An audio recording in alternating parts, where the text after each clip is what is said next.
अस्सलाम वालेकुम viewers, hopefully आप सारे खैर वाफियत के साथ होंगे। मैं आपका होस्ट डॉक्टर मोहम्मद ज़ीशान असलम की एक नई वीडियो के साथ आपके पास हाजिर हूँ।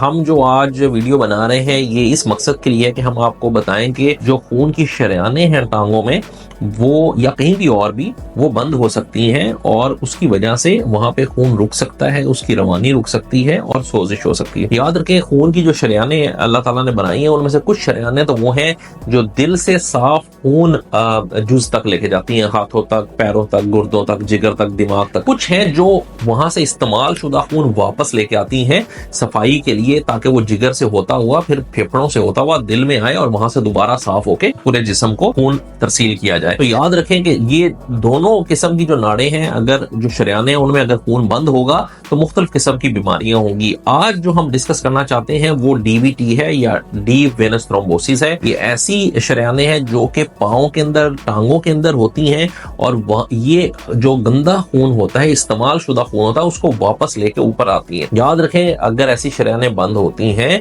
तो पांव के अंदर सोजन हो सकती है, दर्द हो सकती है, पांव जो है वो आपका दूसरे टांग से ज्यादा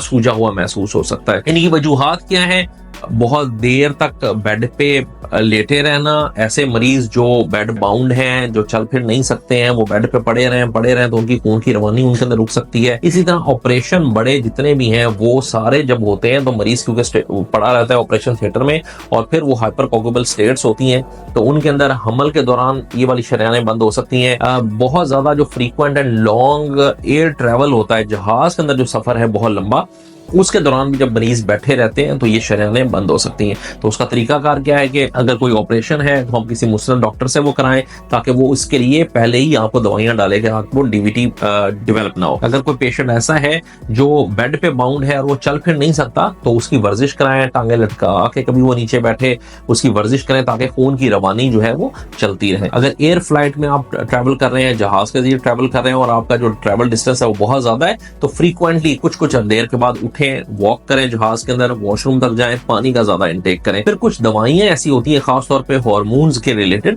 जो खवातीन को कभी कभी देनी पड़ जाती है कि कुछ अमराज में, वो भी खून को गाढ़ा करती हैं और ये शरेयानें बंद होने के चांसेस हो सकते हैं। इसके अलावा कुछ बीमारियां भी ऐसी हैं जिनके अंदर जिस्म के अंदर खुद बखुद ही जो खून है वो गाढ़ा होता है और उसकी वजह से ये शरेयानें बंद हो जाती हैं। जिस तरह जो है एंटी थ्रोम्बिन 3 डेफिशिएंसी है, protein C, protein S deficiency है, एंटी फॉस्फोलिपिड सिंड्रोम जो है वो सारा इसी तरह कर सकता है, तो ये शरेयानें बंद होती हैं। अब समझने वाली बात यह कि जब ये शरेयान बंद होती है तो उसके अंदर एक तरीका तो ये है कि हम खून पतला करने की दवाइयां दें ताकि शरेयान खुल जाए और वो जब शरेयान खुलेगी तो वो जो सारी सोजिश हुई है, जो दर्द आपको महसूस हो रही है, जो उसमें टांग में खड़ा हुआ है, वो आहिस्ता आहिस्ता खत्म हो जाएगा। दूसरी चीज ये समझने वाली है कि अगर कोई बीमारी ऐसी हुई है जिसकी वजह से वो मसला हुआ है और वो बीमारी इटसेल्फ वहां पे मौजूद है तो उसका भी इलाज साथ में किया जाए ताकि बार बार ये खून की शरेयान बंद ना हो। कुछ ऐसी बीमारियां हैं जिस तरह अगर कैंसर की वजह से खून की शरेयान बंद हुई है, कुछ ऐसी चीजें हैं जो खून को गाढ़ा कर रही हैं बीमारियां और उनकी वजह से शरेयान बंद हुई है,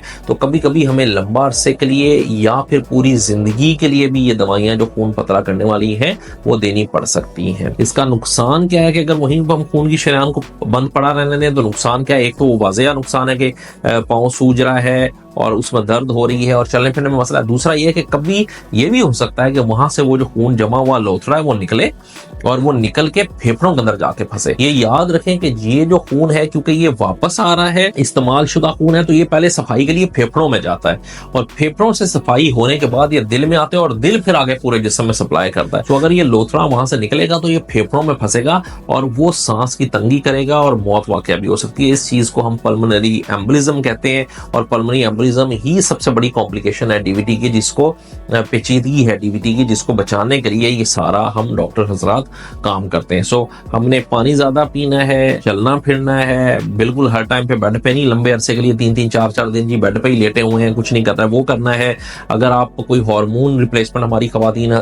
जो व्यूअर्स हैं वो ले रही हैं या वो हमल है उनको, तो वो अपनी गायनेकोलॉजिस्ट से मशवरा करें और उसके हिसाब से अपनी लाइफस्टाइल को और अद्वियात को तब्दील करें ताकि डीवीटी डेवलप ना हो सके। और भी 2-3 चीजें हैं जो की जा सकती हैं, जिस तरह आप बेड वाली जो साइड है वो थोड़ी सी हल्की सी 1-1 इंच ऊपर की, जो टांगों वाली साइड है वो 1-1 इंच ऊपर कर सकते हैं। इलास्टिक स्टॉकिंग्स मिलती हैं जो पहनी जा सकती हैं, वो खून को जमने नहीं देती और अंदर से भगा भगा के बाहर निकालती रहती है, लेकिन जारी बात है वो मुश्किल है चीजें करनी। तो आसान चीजें ये हैं कि हम पानी ज्यादा पिए, मोबाइल रहें, चलें फिरें, अपने आप को अप टू डेट रखें। और जो अगर हम कोई ऐसी दवाइयां या ऐसी बीमारी के अंदर मुब्तला है जो खून को को गाढ़ा करती, तो हम अपने मुस्तनद डॉक्टर को दिखा के उसके हिसाब से दवाई लें, ताकि हमारा खून पतला रहे और वो रवां रहे और वो जमे नहीं। होपफुली ये जो हमारी शॉर्ट वीडियो है ये डीवीडी वाले पेशेंट्स जिनको है और वो परेशान है कि क्यों हुई, उनके लिए भी मददगार साबित होगी और बहुत सारे लोगों को फायदा होगा कि वो ये छोटी छोटी चीजें करके इतनी मोहलिक बीमारी से अपने आप को बचा सकते हैं। थैंक यू, जज़ाकल्लाह जी।